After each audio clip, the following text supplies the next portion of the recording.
요즘 우리가 많이 듣는 이야기들은 부잣집에서 부자 난다, 또는 똑똑한 집에서 똑똑한 자 난다. 그래서 개천에서 탁월한 친구가 나오는 것을 이제는 아마 볼 수 없을 것이다. 뭐 그렇게 생각하고 있습니다. 여러분, 그 생각이 중요하거든요. 하여튼 그렇게 생각하고 있어요. 그런데도 불구하고 오고 오는 시대, 지금도 마찬가지고 어려운 환경, 도대체 이 극복되기 어려운 상황 속에서도 탁월한 사람으로 성장한 사람들이 대단히 많습니다. 특별히 하나님 앞에서 믿음의 삶을 살아가는 사람들에게는 불가능이 없기 때문에 하나님의 이끄심을 믿고 포기하지 않고 살아낸 그 모든 삶 가운데 하나님의 손이 역사하시고 하나님의 인도하심이 있으심으로 놀라운, 정말 상상하지 못하는 사람으로 변화되는 것을 우리가 많이 보아왔습니다. 여러분, 무슨 말씀을 드리려고 하는가 하면은, 오늘은 고난, 또 어려움, 난간, 또 내 악한 환경, 이런 것들을 디딤돌로 삼아서 일어서자 하는 말씀을 오늘 드리려고 합니다. 여러분, 인생 앞에 놓여져 있는 모든 것은 디딤돌입니다. 여러분, 그거 아세요? 우리 본성은요, 우리 앞에 있는 모든 문제는, 나를 옥죄는, 내가 감당하기 어려운, 도대체 넘어설 수 없는 태산 같은 것이다. 사람들이, 본성을 따라 사는 사람들이 늘 그런 생각을 하는 겁니다. 그런데 하나님을 믿는 사람들은 모든 것이 디딤돌이요. 할렐루야. 모든 것이 디딤돌입니다. 그런데 여러분, 살다 보면 순간순간 어려움이 우리 앞에 다가서는 것입니다. 고난이 다가서요. 늘 형통하다 기대하고 살아가지만은 늘 형통한 길은 거의 잘 없어요. 고난이 다가오는 겁니다. 그런데 성경에 보면 이 고난을 뭐라고 얘기하는가 하면, 시편 119편 71절에 보면, 고난당하는 것이 내게 유익이라, 이로 인하여 내가 주의 율례를 배우게 되었나이다. 고난당하는 것이 내게 유익이라는 거예요. 그런데 여러분, 감기 걸리는 건 괜찮아요. 여러분, 작은 문제 앞에 서는 것은 괜찮아요. 그런데 엄청 큰 문제가 내게 다가왔을 때 고난이 내게 유익이라는 생각이 드는가 하면 전혀 그렇게 들지 않아요. 왜 나에게 하나님 이런 문제를 나에게 던져주셔서 왜 나를 이렇게 고생스럽게 만드시는 것입니까? 다른 사람들은, 심지어는 하나님을 모르는 사람들도 그렇게 행복하게 잘 사는데 왜 나에게 하나님 이런 문제를 주신단 말입니까? 고난은 유익이다? 그런 생각 잘 들지 않아요. 여러분, 그 문제를 앞에 놓고 기도하기 위해서 나오잖아요. 뭐라 할 말도 없어요. 그냥 눈물밖에 안 나와요. 큰 문제 앞에 서면 그냥 눈물만 흘리는 거예요. 그러면서 뭐예요? 하나님, 어찌 나에게 이런 일을 주셨습니까? 그런데 여러분, 그 눈물의 기도를 하나님이 들으십니다. 히스기야가 죽음에 직면했을 때 기도하잖아요. 그죠? 베개를 적실 정도로 기도하잖아요. 그럴 때 하나님께서 뭐라고 얘기하는가 하면, 하나님께서 말이죠. 내 기도를 내가 들었고 내 눈물을 내가 보았다. 이렇게 얘기하는 거예요. 내가 탄식 스타일로 계속 기도하는 거예요. 어려움을 만났는데, 여러분, 하나님 고난 주셔서 감사합니다. 할렐루야. 디딤돌 만들게 해서서 요거 지나가면 아이고 일치월장하겠네요. 할렐루야. 이런 사람 드물어요. 탄식 스타일로 가는 거라. 눈만 뜨면 탄식하는 거예요. 자리에 들어도 탄식하는 거예요. 그 눈물의 세월을 보내는 것입니다. 그런데 분명한 것은 이 모든 모든 이 문제를 만났을 때 우리는 어떻게 해야 되느냐? 성경이 뭐라고 얘기하느냐라고 하는 대로 돌아가서 살펴봐야 하는 겁니다. 여러분, 우리의 본성은요, 고난이나 어려움이나 이 난관을 만나는 것을 안 좋아해요. 피하고 싶어요. 그런 거 좋아하는 사람 아무도 없어요. 그럼에도 불구하고 하나님께서 우리에게 우리가 싫어하는 고난을 허락하시는 겁니다. 왜 하나님이 우리에게 고난을 허락하실까요? 여러분, 이미 교회를 오래 다닌 사람들은 공식처럼 알고 있어요. 그죠? 1, 2, 3. 첫째로 하나님과의 관계를 회복하기 위해서다. 그가 교만하여 그가 범죄 가운데 있으므로 하나님이 그 죄의 벽으로 인하여 관계를 정상적으로 맺어갈 수 없다고 느낄 때 고난을 통해서 회복하시는 겁니다. 그 첫 번째죠. 여러분, 모세도 마찬가지였습니다. 모세도요, 40년 광야 생활하는 동안에 비로소 주님과 절절히 가까워졌습니다. 40년 광야 생활하는 동안에 자신을 철저하게 성찰해보는, 왕궁에 있을 때는 그럴 기회가 별로 없어요. 우리가 잘 나갈 때는 그런 생각 별로 못하는 겁니다. 그리고 두 번째는 뭡니까? 변화와 성장을 위해서, 그죠? 내가 이렇게 변화되기를 원하고 하나님 이렇게 성장하기를 원한다. 여러분, 다시 모세 얘기를 보면 모세가 왕궁에 있을 때도 역시 하나님을 알았어요. 하나님 모르는 사람이 아니에요. 엄마가 다 하나님에 대한 말씀을 해주셨잖아요. 이 민족이 어떤 민족인지, 이 민족의 장래가 어떻게 될 것인지 엄마가 아는 모든 신앙의 지식을 이 모세에게 전수했어요. 유모로 있으면서. 알았어요. 그런데 광야로 나와서 그 광야의 40년 세월을 보내는 동안에 주님과 친밀해지고 광야 전문가가 됐어요. 광야 생활의 전문가가 됐어요. 이것은 대단히 여러분 중요한 얘기입니다. 왜냐하면 이스라엘 사람들이 출애굽했잖아요. 출애굽해가지고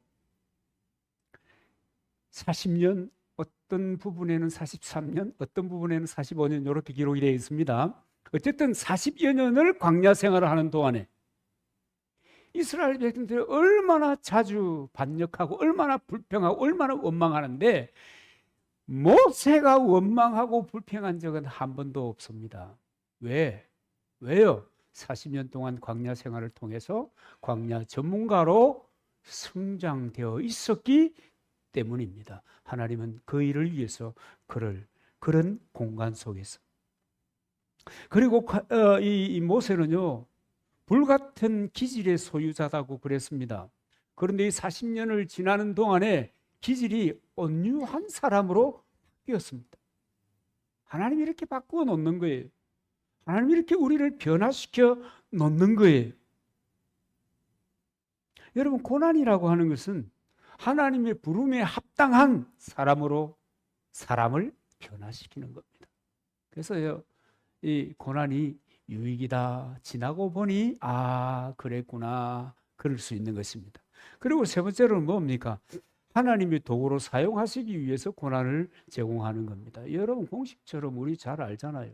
만약에 요셉이 색동옷이나 입고 무지개 색동옷이나 입고 아버지 앞에 제록이나 떨고 이렇게 자랐으면 어떻게 여러분 애굽의 총리가 돼요? 어떻게 애굽의 총리가 돼서 일을 잘 처리할 수가 있어요? 10년 동안의 노예 생활을 하면서 위기 관리 능력을 확실하게 체득하게 된 것입니다. 그러니까 보디발의 집에 팔려갔을 때도 보디발의 그 집사가 되잖아요. 집에 일을 맡은 사람. 나중에는 애굽의 총리가 되잖아요. 최연소 총리지, 그죠? 그래서 애굽을 정말 잘 준비시켜 놓잖아요. 7년 환란, 흉년 다. 여러분, 이런 일들을 위해서 하나님은 고난을 우리에게 주시는 것입니다. 그럼에도 불구하고 고난은 우리에게 익숙하지 않습니다. 그럼에도 불구하고 고난은 익숙치 않아요. 문제가 생기는 게 익숙치 않아요.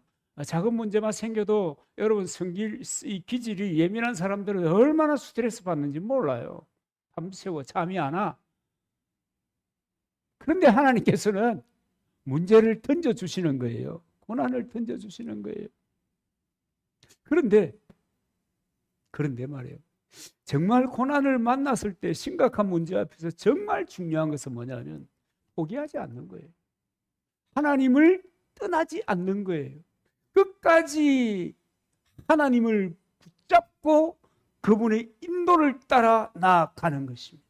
이것이 여러분 필요합니다. 여러분 문제를 만났다, 어려움을 만났다, 고난 가운데 있다. 또 어떤 사람들은요, 내가 무슨 죄가 많아서 이런 일을 당하는가.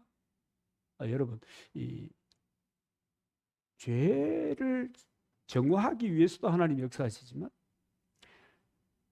더 나은 하나님의 사람으로 변화시키기 위해서도 하나님은 우리에게 고난을 주시는 거예요. 그래서 여러분 어려움을 만났거들랑 너무 자책하지 마세요. 아이고 내가 무슨 고난이 무슨 일이 이런 많은 일을 내가 만난단 말이냐. 아이고 나는 죄가 많은가. 또 우리 성경 좀 읽어본 사람은 조상이 무슨 죄를 지었길래 뭐 이렇게 나가잖아요. 그래가지고 그건 아닌 것 같은데 그건 아닌 것 같은데 하면서 고민하면서 이 고난을 맞는 것입니다.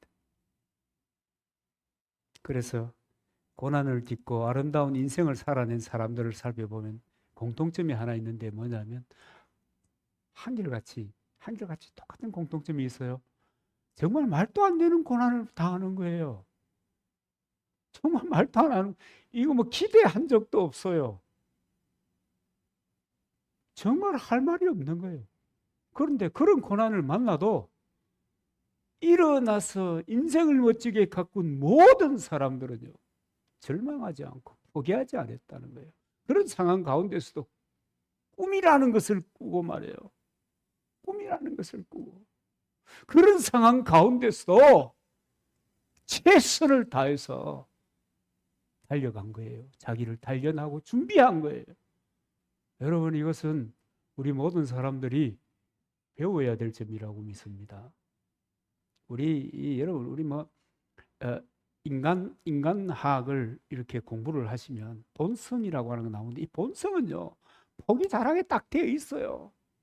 포기 잘하게 되어 있어요. 뭐 어지간하면 포기해버리고 막 될 대로 되라 막 아이고 안 되겠나 뭐 고난 아이고 됐다 포기 나 좌절 이러면요 고난이 어떻게 와요? 더 큰 고난이 와가지고 자기를 끌고 댕겨요. 거기에서 절대로 못 빠져나와요. 포기하면 그렇게 돼요. 꼬리에 꼬리를 물고 말이 영어 단어 외우듯이 말이지 막 고난이 다가와서 막 자기를 옥죄는데 벗어날 길이 없어요. 그러나 이 고난을 딛고 포기하지 않고 이 불가능 가운데서 꿈을 꾸고 나아간 사람들은 다 승리했습니다. 제가 1999년 4월 달에 제가 목사 안수를 받았거든요. 그 제법 세월이 이제 됐죠. 근데 그해 4월 16일 날 미국의 보스턴에서 세계 마라톤 대회 100주년 기념 경기가 열렸습니다. 그 마라톤 기념 대회에서 10위권 안에 든 사람 중에 7사람이 케냐 사람이었습니다. 1등한 사람이 케냐 사람인데 너무 훌륭하기 때문에 제가 이름을 얘기해 볼게요. 31살 모제스 타누이. 근데 케냐가 어떤 나라인지 아세요? 그때 당시에 국민소득 500불도 안 됐어요. 뭐라 그래요?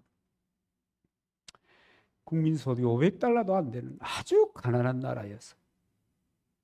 2500m 고지예요. 우리 집이 260m거든요.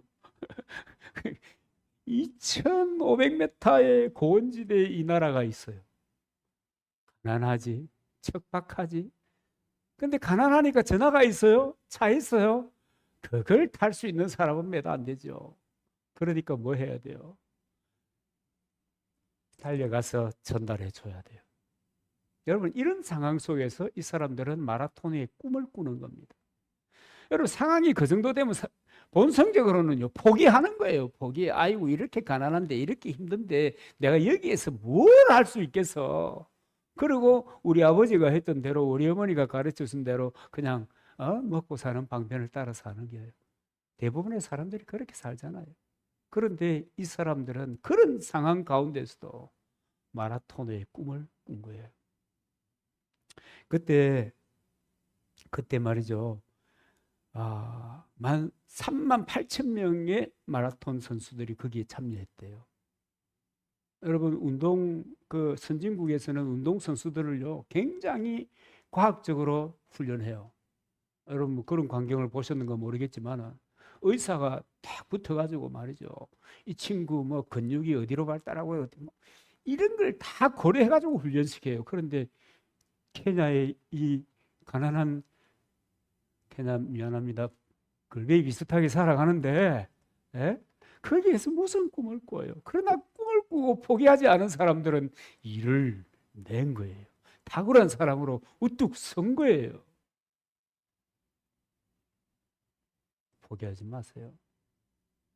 절망하지 마세요. 그리고 1960년 참 소중한 해입니다. 로마 올림픽이 열렸다는데도 그렇지만 또 다른 면도 있습니다. 제가 말은 할 수 없네. 로마 올림픽에서 100m, 200m, 400m 경기에서 금메달을 딴 사람이 이 원마라고 하는 여자 선수인데요. 이 사람은 4살에 폐렴이 걸렸는데 마비가 되었어요. 다리가 마비되었어요. 그래서 걸을 수가 없게 된 거예요. 그러면 여러분 대부분 그렇잖아요. 그런 위기를 만나면 낙심하고 포기하고 원망하고 세월이 갈수록 그것이 깊어지는데 이 원마를 데리고 그 엄마가 포기하지 않은 거예요. 그 아이의 손을 잡고 마비가 됐으니까 설 수 있겠어요? 뭐 보조기구 동원했겠지. 한 걸음씩 한 걸음씩 하루에 한 걸음, 이틀에 2걸음 뭐 이런 식으로 뭐 그런 식으로 안 했겠다 참. 그러면 1년 같으면 아이고 너무 많이 걷네. 뭐 하여튼 간에 그런 세월을 보내어 가지고 고등학교 갈 때쯤에는 농구 선수도 하고 그러니까 움직이게 됐다는 말이에요. 포기하지 않으면 돼요. 그래 가지고 올림픽의 3관왕이 됐다는 거 아니에요. 사람들요. 우리나라 사람들 특히 참 안 그런 사람들도 많지만 대부분의 사람들은 조금만 문제가 있어도 포기하는 거예요. 포기 너무 잘해. 선수야.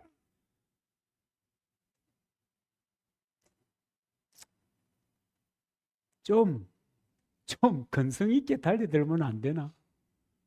그죠? 그런 건성 괜찮거든요. 내가 이렇다고 내가 인생을 포기할 것 같으냐? 해보자! 뭐 이렇게. 여러분 그렇게 해보시길 바랍니다. 지금도 안 늦어요. 지금도 안 늦어요. 지금도 안 늦다니까요. 저 같은 사람도 지금도 안 늦어요. 제가 또 어떤 그 영상을 보니까 와 연세가 70이 넘었는데 울퉁불퉁 하더라고요. 나는 몰캉한데 그거는 60대부터 이 운동을 시작했다 하더라고요. 안 늦어요 여러분. 그리고 여러분 우리 잘 아는 미국의 프랑클린 루즈벨트 대통령 뭐 여러분 알잖아요. 이분이 어릴 때부터 소아마비 환자였어요. 장애를 가지고 있었어요. 치명적이잖아요. 인생의 장애는 참 여러분 치명적인 경우가 많아요. 여러분 우리 세상 살아보니 알잖아요. 우리 잘 되는 꼴을 못 봐 이 세상이. 진짜. 어떻게 하면 그냥 긁어가지고 세상이 뭐 여러분이 본 세상은 안 그런가? 제가 보는 세상만 그런가? 어떤 목사님이 그러더라고요. 목사님, 코로나를 지나고 이제 그분 2월 말에 우리 아미고 데이 할 때 그 예배 설교를 내가 네가 좀 해라 이렇게 해갖고 잘생긴 친구가 올 겁니다.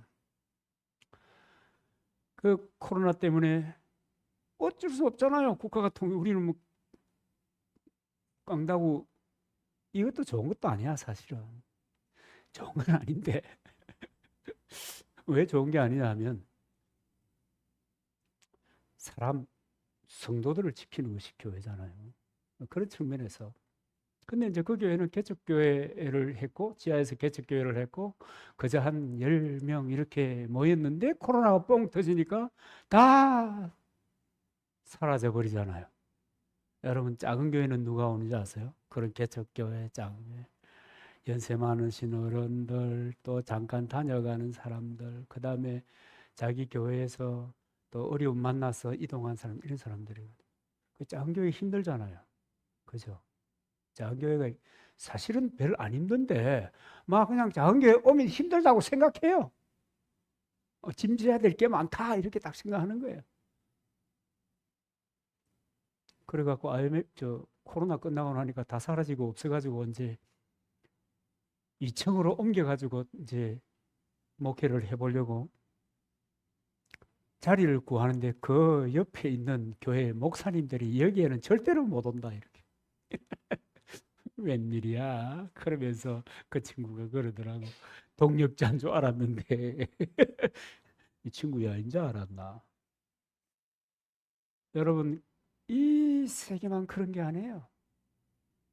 그러니 여러분, 장애를 가지고 산다는 것은 대단히 힘든 일이에요. 그런데도 포기하지 않는 것. 그럴 때 여러분, 더 놀라운 열매가 맺히게 되는 거예요. 할렐루야. 고난이 크면 열매도 아름답고 열매도 크다. 여러분, 우리 이런 생각을 좀 가져야 될 것입니다.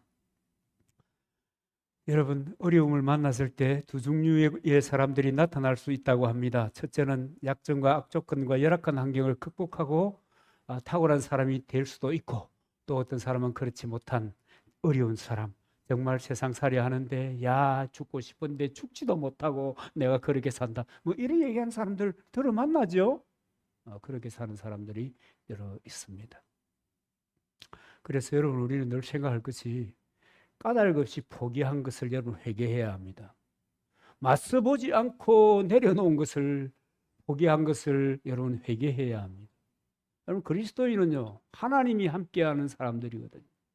하나님이 나를 통해서 영광을 받으시기를 원하는 사람이거든요. 그래서 여러분, 나를 지키는 것은 하나님의 영광을 지키는 것입니다. 저는 그렇게 믿습니다. 하나님이 우리 속에 함께 하시잖아요. 그러니까 여러분, 하나님이 하시면 내가 못해서 그렇지 하나님이 못 하시냐? 내가 약하지 하나님이 약하나? 안 그래요? 하나님이 전능자신데 그분이 내 아버지를 하는데, 또 어떤 데 보니까 친구라 하기도 하고, 그죠? 어떤 데는 뭐 고린도서에 보니까 동력자라는 얘기도 하고, 이거 뭐 언감생심, 뭐 꿈도 못 꾸는 그런 단어들이 등장하기도 하는데, 그런 분이 나를 그렇게 전폭적으로 지지하는 그 하나님이 나와 함께 하는데 포기한 것 전부 다 회개하세요. 일일이 진짜로 회개해야 돼요. 여러분, 우리 젊은 친구들은 앞으로 살아가면서 그런 문제에 직면할 때가 많을 거예요.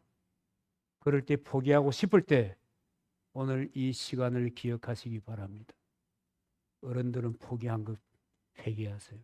구약 성경에 보니까 회개하면 예물을 드려야 된다 하더라.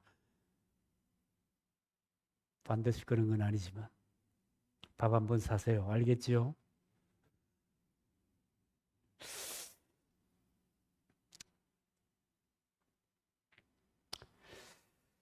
그러면 이제 여러분, 이 바울은요, 사도 바울은 이런 역경 가운데 사실은 살았다고 해도 과언이 아닙니다. 그리스도를 알고 난 다음부터 그의 삶은 순탄치 않았어요. 우리 사람의 일반적인 관점에서 보면, 하나님의 관점에서 보면 영광스러운 것이었지만 사람의 관점에서 보면 참 기가 막히기 짝이 없는 그런 순간, 고난의 연속이었습니다. 그런데 이 바울은 그 가운데서도 장차 자기에게 다가올 그 영광, 장차 하나님께서 내려주실 그 영광, 그것에 감동되어서 당면한 고난, 당면한 문제, 당면한 짐들을 아무 문제 아닌 것처럼 그렇게 지날 수 있었던 것입니다. 여러분, 이것이 그리스도인 아니겠습니까? 여러분, 이것이 그리스도인 아니겠습니까? 장차 다가올 영광과는 좋게 비교할 수 없도다. 그러니까 그것 붙잡고 살면, 그런 줄 확신하고 살면, 그것이 믿어지면 고난이 아니에요. 다른 사람이 볼 때는 고난인데 자기가 생각할 땐 영광스러운. 아멘? 바울은 그렇게 산 거예요. 그래서 오늘 우리에게 이렇게 얘기하는 거예요. 장차 우리에게 나타날 영광을 바라보며 믿음의 삶을 경주해야 한다. 이것이 그리스도인의 선택이어야 한다. 이것이 삶의 선택이었다. 그래서 그 선택을 하고 어떻게 살 것인가? 여러분, 어떤 상황이든지 최선을 다해야 할 것을 얘기합니다. 24절에 보면 운동장에서 다름질하는 자들이 다 달릴지라도 오직 상을 받는 사람은 한 사람인 줄 너희가 알지 못하느냐. 너희도 상을 받도록 이와 같이 다름질해라. 여러분, 인생도 신앙도요, 비슷한 면이 막 거의 똑같다고 보면 될 것 같아요. 비슷해요. 환경, 조건 탓하지 않고 최선을 다하는 사람은 잘 됩니다. 그렇게 신앙생활 하는 사람들은 상 받습니다. 무엇을 하든지 무엇을 맡았든지 최선을 다하는 여러분, 이 삶을 우리가 살아내야 되는 겁니다. 되는 대로 되지. 되는 대로 되지. 문제가 생기면 이것도 지나간다.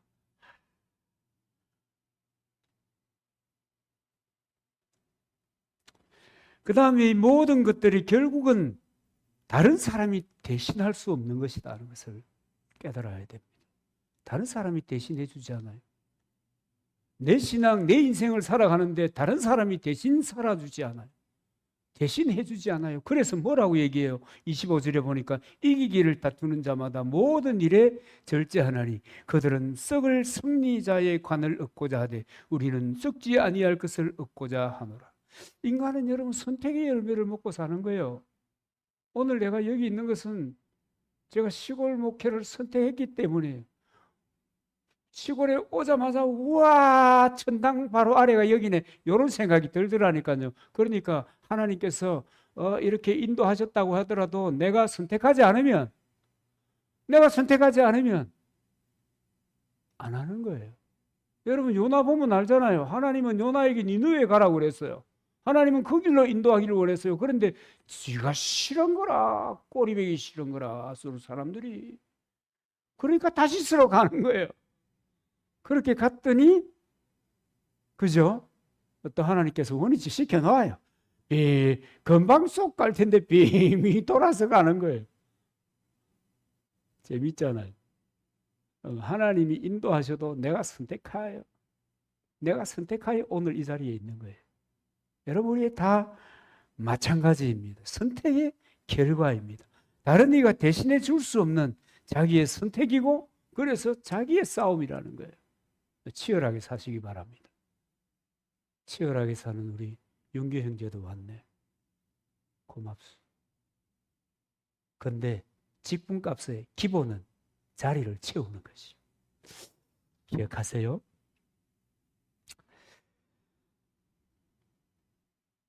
여러분 세상의 경기인 마라톤도요. 최선을 다해서 그 월계관 쓰는 거예요. 월계관이 처음에는 나뭇잎이었잖아요. 그 다음에 지금은 세부치로 만든 거잖아요. 그것이 금멸 월계관이 있을 수 있는데 저는 잘 모르겠고. 그러나 여러분 그런 것은 시간 가면 탈색되고 변해요. 잘못 관리하면 어디로 갔는지도 몰라요. 그런데 우리의 삶은 다릅니다. 우리의 삶은 다르다고요. 세상의 열매는 오래 가지 않는데 우리의 삶은 다르다고. 저는 여러분 레슬링 하는 친구의 귀를 직접 본 적이 있습니다. 여러분 직접 본 적 있나요? 이 귀가요 거의 이 귀가 아니야. 뭉퉁뭉퉁하게 돼가지고 이게 붙었는지 떨어졌는지 이게 잘 거의 없다고 봐야 돼요. 막 하도 시달켜가지고 막 귀의 변형 얼마나 괴로웠겠어요. 그런 시간을 지내면서 선수 생활을 하는 거예요. 여러분 김연아 씨 예쁘잖아요. 발레 선수 얼마나 화려하고 멋있어요. 그 발도 아름다울까요? 아니에요. 고 목사님 아들이 남편이잖아요. 그 발도 아름다울까요? 그 고통을 감내하면서 다음에 살려고 하는 거예요. 근데 그거 다 오래 가요? 그런 거는 오래 가지 않아요. 영원한 생명과 영원한 나라를 위해서 사는 우리들의 삶의 태도는 그런데 말이죠. 왜 그렇게 꼬물꼬물하고 왜 그렇게 소극적인지 왜 그렇게 더딘지 저를 봐도 그렇다 그 말이에요. 여러분들이 하는 게 아니고 저를 봐도 그래. 세상의 면류관을 위해서 뛰는 사람들은 그렇게 자기 희생과 고난과 고통을 정말 극단적인 고통을 감내하는데 우리는 도대체 어떻게 살아가고 있는가? 좀 달라야 될 것 같은데, 좀 더 나아야 될 것 같은데, 좀 더 나아야 될 것 같은데. 시골에 살아서 그런가요? 아니, 다른 도시도 다 똑같더라고. 목사지나 교인이나 그 레슬링 선수 보니까 좀 창피하고 미안합니다. 멀쩡하잖아요.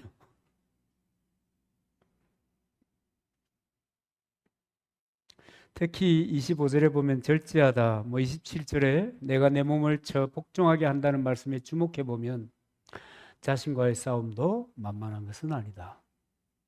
다른 힘센 사람하고 싸우는 것이 아니고 자기 자신하고 싸우는데도 이건 만만한 것이 아니다. 그래서 절제해야 되고 그래서 내 몸을 쳐서 복종케 한다고 말씀하고 있는 것입니다. 그래도 승리해야 된다고 바울이 지금 얘기하고 있는 거예요. 그런 대가를 지불하고라도 승리해야 되고 강해져야 되고 탁월해져야 되고 고난 같은 거 돌파하고 나가야 되는 거고 디딤돌로 밟고 서야 되는 거다. 여러분 그 얘기를 하고 있는 것입니다. 그래서 여러분 탁월한 사람이 되려고 하면 나중에라도 기쁘게 살려고 하면 나중에라도 휘둘리지 않고 주체적인 인생을 살려고 하면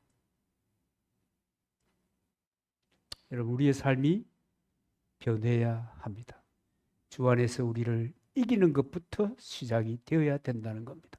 27절에 내가 버림받지 않기 위하여 나를 저 복종한다 그랬습니다. 그리고 어떻게 살 것이냐 그럴 때 방향 설정이 바로 되어야 된다 그렇게 얘기합니다. 26절 보면 그러므로 나는 다름질하기를 향방 없는 것 같이 아니하고 싸우기를 허공을 치는 것 같이 아니하며 이렇게 얘기했습니다. 여러분 축구 선수가 아무리 실력이 있어도 자기 골대로 공을 차버리면 이거 어떡하겠어요. 여러분 농구 여러분 아무리 잘해도 뭐해 자기 바퀴 안에 공을 던져 넣으면 되겠어요? 저는 우리 성도들의 삶을 생각해 보고 저도 역시 마찬가지로 돌아봅니다. 사랑해서 결혼했잖아요. 그래 놓고 바깥 사람들에게는 그렇게 친절한데 집에 오면 왜 사람이 바뀌는 거야?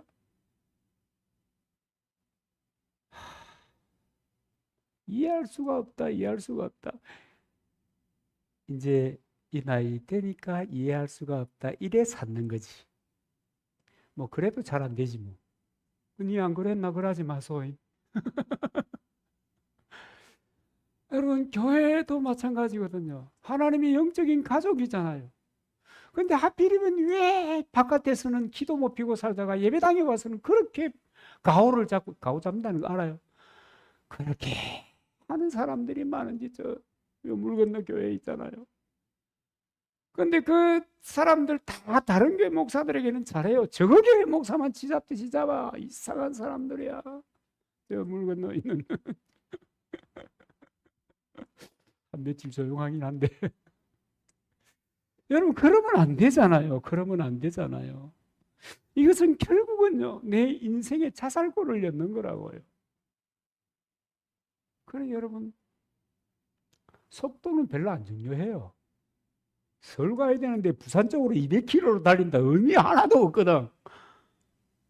여러분 의미 하나도 없잖아요. 서울 가야 되는데 부산 쪽으로 200km로 가면 뭐 하노? 자전거를 타고라도 서울 쪽으로 가야지. 그죠? 방향이 중요합니다. 여러분, 방향 수정 좀 하세요. 여러분, 우리가 인생을 살잖아요. 저나 여러분이나 또 살아갈 거고 사는데 무엇이 귀하고 무엇이 소중한지는 좀 알고 가자고. 가족이고요. 교회입니다. 가족은 이 땅에 사는 동안에 우리들이 서로 힘을 주고받으며 사는 거예요. 기대고 사는 거예요. 여러분, 기댈 언덕이 있다는 게 얼마나 좋은지 몰라요. 교회는, 영적인 가족인 교회는 영원히 함께하는 거예요. 하나님을 기대고 영원히 가는 거예요. 그러니까 소풍처럼 행복하게 가야지. 안 그래요? 고난에 눌려가지고 에라이씨 왜 이러면 세상에 이러냐, 이씨 교회가 가면 열받네 이러면 안 되잖아요. 안 되죠? 그러니까 여러분 이제 정리해 봅시다. 여러분 저 때때로 파도 타기 하는 사람들을 볼 수가 있습니다. 우리나라 동해에도 이제는 파도 타기 하는 사람들이 있어요. 파도 타기 하는 사람들 보면 참 이상해요. 제가 볼 때 이상하다 그 말. 파도가 높아지기를 기다리는 거라. 파도가 높은 파도가 뭐 위험하잖아요. 그런데 파도 타기 하는 사람은 높아지기를 기다렸다가 파도가 높아지면 바다 속으로 뛰어들어요. 사진으로 보면 멋있는데 실제로 보니까 무섭더라고. 여러분, 우리 박관 장관 저기 있잖아요. 정민이를 낳았어요. 쉽게 낳겠어요? 애 낳는 것이 쉬운 일이 아니잖아요. 제가 남자라도 조금은 알아요. 그런데 조금 있다 또 은정이를 낳았어요. 아니, 그렇게 고생하면서 하나를 낳았는데 그 고생을 다 잊어버리고 또 은정이를 낳았어요. 은정이 낳을 때는 죽을 뻔했어요. 출혈이 너무 많아가지고. 그래서 제가 고통을 알아요. 그랬는데 또 선도를 낳았잖아요. 제가 무슨 얘기 하는지 아시죠? 고통 해석하기 나름이다. 고난은 해석하기 나름이다. 여러분, 해석을 잘해야 됩니다. 해석을 잘 하시기를 바랍니다. 위대한 해석자들이 되기를 바랍니다. 그래서 여러분, 로마서 8장 18절, 제가 앞에서도 말씀 많이 드렸습니다만 생각컨대 현재의 고난은 장차 우리에게 나타날 영광과 비교할 수 없도다. 하나님의 자녀로 살아낸 그 영광스러움이, 하나님의 자녀로 사는 그 삶이 얼마나 영광스러운 것인가. 여러분, 그것을 기억해야 합니다. 믿음의 삶을 사는 것 자체가 영광스러운 거다. 그래서 저는 늘 가오를 잡는 거예요. 여기만 나오면 폼 잡잖아요. 이 목사로 사는 것이 얼마나 영광스러우냐. 비록 우리들과 함께 가족처럼 만명 조금 못 보이는 그런 공동체를 우리가 함께 하고 있지만 너무 같나요? 너무 같네. 그 영광이요. 느껴지시기를 주님의 이름으로 축원합니다. 느껴지시기 바랍니다. 여러분, 그 영광의 그 면류관을 들고 주님이 다가오는 것이 여러분 보여지기를 축원합니다. 한산 가운데 지옥 보는 사람도 있는데 얼마나 두려웠겠어요. 한산 가운데 내 면류관 들고 이렇게 다가오는 모습을 보면 얼마나 기분 좋겠습니까? 그 환상이 안 보이더라도 그렇게 믿고 살아가시기를 주님의 이름으로 축복합니다. 고난 없는 세상 어디에도 없습니다. 우리 인생도 공동체도 고난이 없을 수 없습니다. 그런데 굴복당하지 않고 든든히 일어서서 이긴 자가 되시기를 바랍니다. 여러분, 우리의 삶도 우리의 공동체도 새판, 여러분 새판 써놨죠? 뉴 라운드 새판. 우리 이장로님이 좋아하는 파란 색깔 새판. 이사야 43장 19절에 보면은 그렇게 얘기하고 있는 것을 볼 수가 있어요. 보라, 내가 새 일을 행하리니 이제 나타낼 것이라. 너희가 그것을 알지 못하겠느냐? 반드시 내가 광야의 새 길을 광야의 사막의 강을 내리니. 하나님께서 내 인생의 새 길을 연다는 거예요. 사막 같은 내 인생이라고 해도 길을 열고, 아니다, 광야 같은 내 인생이라도 길을 열고 사막 같은 삶을 산다고 하더라도 강을 열겠다는, 물길을 내주겠다는 거예요.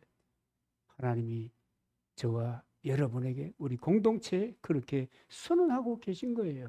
그러면 믿고 붙잡고 가는 거예요. 아, 이것이 우리에게 주시는 말씀이구나. 이것이 우리 공동체를 향하여 주시는 그 말씀이구나. 나에게 주시는 말씀이구나. 지금 그래, 좋다. 하나님이 인도하신다. 하나님이 해주신다고 했으니까 하나님 인도하신다. 나는 그 방향으로 가기만 하면 되는 거예요. 열심히. 할렐루야. 그래 마침내 여러분 승리하시는 분 되시기를 바랍니다. 이긴 자로 서시기를 바랍니다. 여러분 이겨야 됩니다. 우리의 삶은 전쟁이라 하잖아요. 영적인 전쟁이라 하잖아요. 전쟁에 이등이 있습니까? 전쟁에 무슨 이등이 있습니까? 우크라이나하고 러시아하고 전쟁하는데 2등하고 손들어줍니까? 지면 끝이에요. 전쟁은 그런 겁니다. 그리스도인의 삶은 영적인 전쟁이요. 반드시 이기시기를 주님의 이름으로 축복합니다.